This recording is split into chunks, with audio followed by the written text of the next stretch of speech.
ngayon ako'y matibay at hindi magawa mabuwag. Kahit sampo man ang kalabaw, walang sa katangian ang pagkaduwagan. Mag-isa lamang ako lumapag sa mapanganib na landas. Hindi ako sumuko, nagawa ko tumatagpas. Naglabasan ng mga kalaban at isa-isang humamon. Nang ako'y nagpasiklab, lampas tao pa ang alon. At nagulat ang lahat dahil marami ang nalunod sa mga taga ko na inilapag. Ilang palapag din ang inahon. Marion ang nasa mic, yan sa akin ngayon ay makinig ka. Makatamo na ba sa risa, lumayo ka sa akin baka mayanig ka. Sa tulang inilapat para bambalan na di mo maawat. Mikropono ay napapaliyab sa kaalaman kundi na masukat. At malamang ikaw ay nagulat dahil di mo lubos sa kalain. Ganito na ako bumitawi, kiniligawan mo ng balakin. Na makapagtagisan at pilitin ako matibag. Di mo ako kayang galusan kahit ilang beses kang magsumuwag. Na pa mga nagmamayaban ninyo sa natapandigma. Gusto nyo man yung pinakamalakas, yun ang paghampas at luno. Rin kami sa sinasabi nyo, isipan nyo ubod ng lalim. Marion at kawayan na di nyo, kaya di bagay. Na pa mga nagmamayaban ninyo sa natapandigma. Gusto nyo man yung pinakamalakas, yun ang paghampas at luno. Rin kami sa sinasabi nyo, isipan nyo ubod ng lalim. Marion at kawayan ang dapat yung sambahin. Ano mo'y, naliba na mga pana kong ihalin tunod ang mga letra kong di na malabas sa pinakamatalas, pinakamalakas na pwersa ko. Para sa mga simple, napakatarible, di labas sa doble. Kakabahoy grabe, sa akin mga dake, walang imposible. O sa kapan nagalabot sa mga balute. Di pwede sa kasukatan lang ng mabilisan. Dapat sukatan ng bandire, katambandama kung tumatamba ba ang makasalita. No, pinapakaman na napakalabo. Kasi anong silbi ng mga tugma mo? Kung wala ka naman sa katotohanan, nililigaw mo lang ang sarili mo. Sa akin ay bumigay ang mga nagbalak, pumatay binigay sa kamay ko ang karapatan upang itubid ang mga likong maniniwala ng mga nakakalabi ang sasapaglikan ng mga obra. No, malaki pag ginagawa ko di makinig mo, kaya lagi tikwas sa pinabito niyo. Di na ba talaga tatanda mananatili na bang hilaw? Ang karunungan silaw, di maaga pa.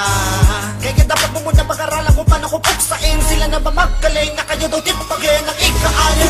Na pa mga nagmamayaban ninyo sa natapandigma. Gusto nyo man yung pinakamalakas, yun ang paghampas at luno. Rin kami sa sinasabi nyo, isipan nyo ubod ng lalim. Marion at kawayan na di nyo, kaya di bagay.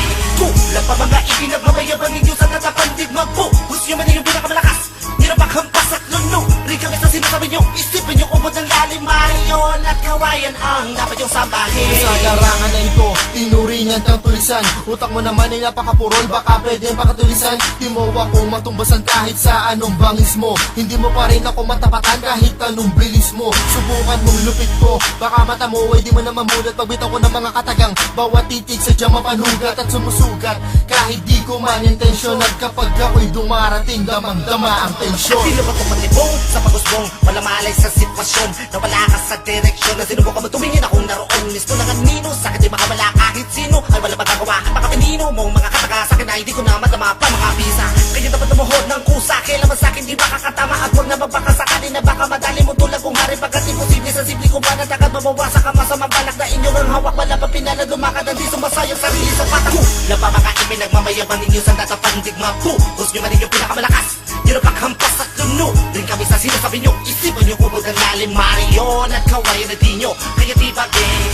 Na pa mga nagmamayaban ninyo sa natapandigma. Gusto nyo man yung pinakamalakas, yun ang paghampas at luno. Rin kami sa sinasabi nyo, isipin nyo ubod ng lalim. Marion at kawayan ang dapat yung sambahin. Na pa mga nagmamayaban ninyo sa natapandigma. Gusto nyo man yung pinakamalakas, yun ang paghampas at luno. Rin kami sa sinasabi nyo, isipin nyo ubod ng lalim. Marion at kawayan na di nyo, kaya di bagay. Na pa mga nagmamayaban ninyo sa natapandigma. Gusto nyo man yung pinakamalakas, yun ang paghampas at luno. Rin kami sa sinasabi nyo, isipin nyo ubod ng lalim. Marion at kawayan ang dapat yung sambahin.